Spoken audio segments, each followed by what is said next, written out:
We also, since the day we heard it, do not cease to pray for you and to ask that you may be filled with the knowledge of His will in all wisdom and spiritual understanding, that you may walk worthy of the Lord, fully pleasing Him, being fruitful in every good work, and increasing in the knowledge of God, strengthened with all might, according to His glorious power, for all patience and long-suffering with joy, giving thanks to the Father who has qualified us to be partakers of the inheritance of the saints in the light. And He has delivered us from the power of darkness and conveyed us into the kingdom of His Son, of His love, in whom we have redemption through His blood, the forgiveness of sins.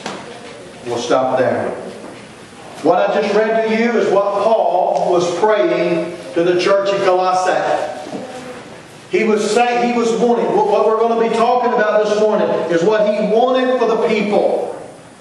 And it's what we all should want for our children. You ever prayed for your children? Or prayed for your husband or your wife? You didn't really know exactly how to pray and you fell short. You knew that they needed something but you didn't have clarity. And Paul has written down a plan for us. And I don't believe I'm the only one. There's sometimes I come before the Lord and I feel speechless. I know that, there's times my wife needs healing or she needs a touch of God in a certain way. But this gives us direction on how that the Apostle Paul prayed, who was a foundation of the gospel to help us understand how to live. And the first thing he says is pray for the person to be filled with the knowledge of God, or the knowledge of God's will in all spiritual wisdom and understanding. People need to know the will of God for their life. It ought to not be a mystery. And so Paul's praying that the church in Colossae would know the will of God. And without knowing God's will for our lives, we move around like lost people. You ever done that? Not knowing the will of God for your life, and because you for whatever reason you weren't seeking Him the way you needed to seek Him, you didn't have the spiritual wisdom and understanding that you needed to have, and you felt lost in the wilderness. I know personally I've been there my own self, not knowing for certain what the will of God is, but I could not stay there long without first going to Him and saying, I need to know your will. I've got to know the footsteps and the direction that you have for me. It's like getting lost in the woods. Anybody ever got lost in the woods? A few times. I remember when I was a kid, we got lost in the woods and we were trying to get back to the house and we ended up on this other road and man, it took us forever to get home. We recognized the road that we got to, but it wasn't anywhere close to what we thought we were going. The children of Israel were like that. They wandered in the desert.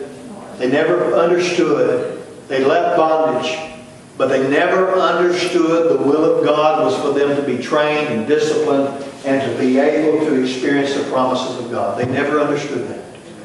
And therefore, because of that, they missed that. And when we live a life not knowing or not caring, because there is a difference. Sometimes we might not know. Sometimes we might not care. There are some people that don't care what the will of God is for their life. It's all about what they want. But when we live our life not knowing or not caring about the will of God for our life, we end up making a lifetime full of failures. And we make a lifetime full of false starts. How many of you know many people change careers over and over and over and over, change wives over and over and over, change many things over and over, always starting fresh, always starting fresh, always starting new. If we just knew the will of God from the very beginning.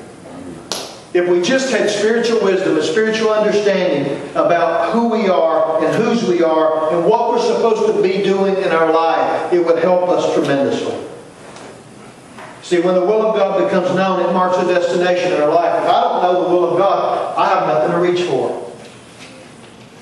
I don't know what I'm supposed to be aiming for. If you don't know the will of God for your life, you don't know what to go for. You just don't know how to live your life. But instead of getting up every day and trying to go for it the best way you know how, it's better to find out the will of God for your life. What does God want?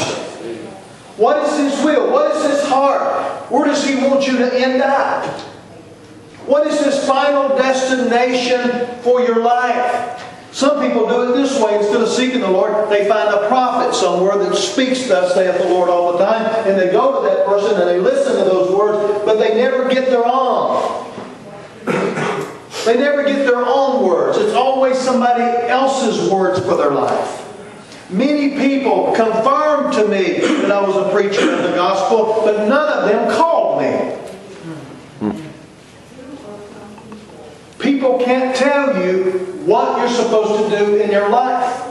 There is no psychic. Listen, the world has gone mad. They want some type of understanding and some type of destiny, some type of clarity in their life. And so therefore they will pay the money for someone who doesn't really know what they're talking about to speak in their life so that they will feel like somebody somewhere knows what we're supposed to be doing. Church, it's not meant. You're not meant to be blind. You're meant to know. Your children are meant to know. My children are meant to know some idea of what they're supposed to do in their life. I'm not saying there's going to be a concrete plan laid out for your life that you're going to know every detail, because God doesn't work that way. If He knew every detail, He'd run. That's right. He said, there's no way in the world I'm doing that. I want another opinion. Find the will of God. I've shared with you, and I'm just going to briefly discuss this with you. I needed direction in my life as your pastor. And I'm going to tell you who I went to. I went to this one and that. No, I didn't. I went to Him. Others spoke into my life, but I went to Him, and the message, the answer came. You need to know what you're supposed to be doing. The word says, blessed is the one who walks not in the counsel of the ungodly. First, you've got to shut the world out. And then you got to find an ear with God. You see, without having a destiny greater than ourselves, all we have left is satisfying of our senses. You take the world that doesn't have any relationship with God at all, and it's still about their senses. What is good for me? And without God's will clearly marked, we chase